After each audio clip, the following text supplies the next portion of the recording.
अकबर बीरबल की स्टोरी में आज की स्टोरी एक गवाही ऐसी भी। एक ब्राह्मण दिल्ली की सैर करने गया। वह दिल्ली में किसी को पहचानता नहीं था। एक व्यापारी ने दया करके उसे अपने घर मेहमान बना लिया। उसने ब्राह्मण को भोजन कराया और रात में सोने के लिए एक कमरा दे दिया। उस समय दिल्ली में चोरों का बहुत आतंक था। सिपाही रात भर घूम कर शहर में पहरा देते थे। इन पहरेदारों में एक सिपाही स्वयं चोर था।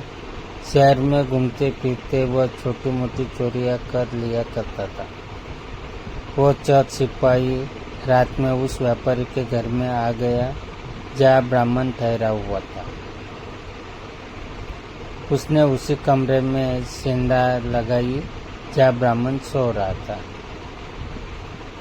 उस कमरे में मकान मालिक का एक संदूक रखा था।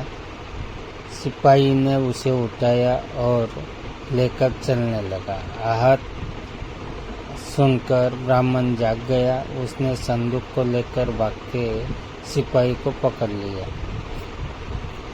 सिपाही ने ब्राह्मण को लालच दिया, तू मुझे छोड़ दे, इस संदूक में से जो कुछ निकलेगा मैं उसका आधा भाग तुझे दे दूंगा।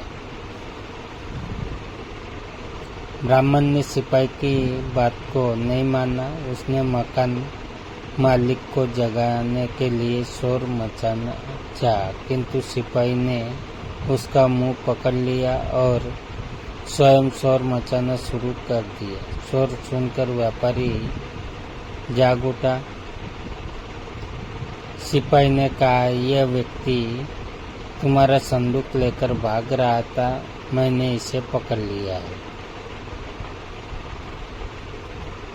सिपाही ने चोर को रंगे हाथों पकड़ा था, इसीलिए मामला राजदरबार में पहुंचा। व्यापारी, ब्राह्मण और सिपाही को बीरबल के सामने हाजिर किया गया। बीरबल ने सबसे पहले अपने एक विश्वास पात्र व्यक्ति को अपने पास बुलाया। उन्होंने उसके कान में कुछ कहा और उसे बाहर भेज दिया।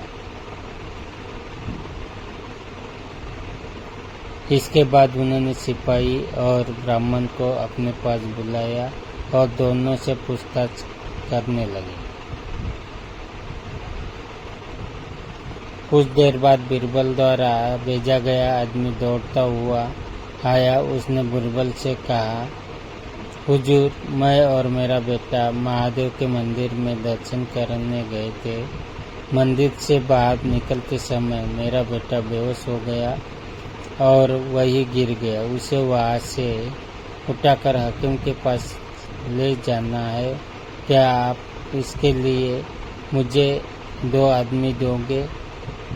बीरबल ने कहा, तुम यही खड़े रहो, मुझे तुमसे जरूरी काम है। इस सिपाही और ब्राह्मण को मंदिर भेज रहा हूँ। ये तुम्हारे बेटे को मंदिर से उठाकर यहाँ ले आएंगे। ब्राह्मण और सिपाही मंदिर में पहुँचे। उन्होंने वहाँ बेहोश पड़े लड़के को उठा लिया। रास्ते में ब्राह्मण ने सिपाही से कहा, तुमने ही उस व्यापारी के घर में सेंध लगाई थी। तुम ही संदूक लेकर भाग रहे थे। मैंने तुम्हें चोरी करने से रोका था। तुमने झूठ बोलकर मुझे चोरी के अपराध में क्यों फंसा दिया? सिपाही बोला, मैंने चोरी के माल में से आधा भाग तुम्हें देने के लिए कहा था, फिर भी तुम नहीं माने। अब इसकी सजा तुम्हें भुगतनी पड़ेगी।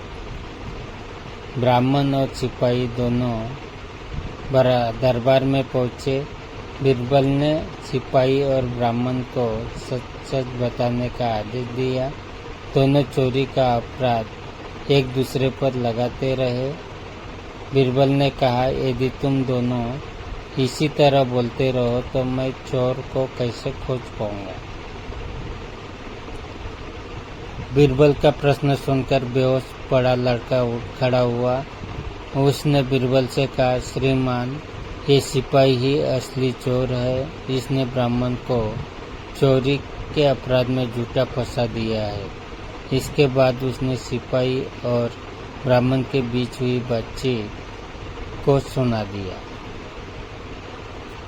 बीरबल ने ब्राह्मण को आदरपूर्वक छोड़ दिया और सिपाही को जेल भेज दिया।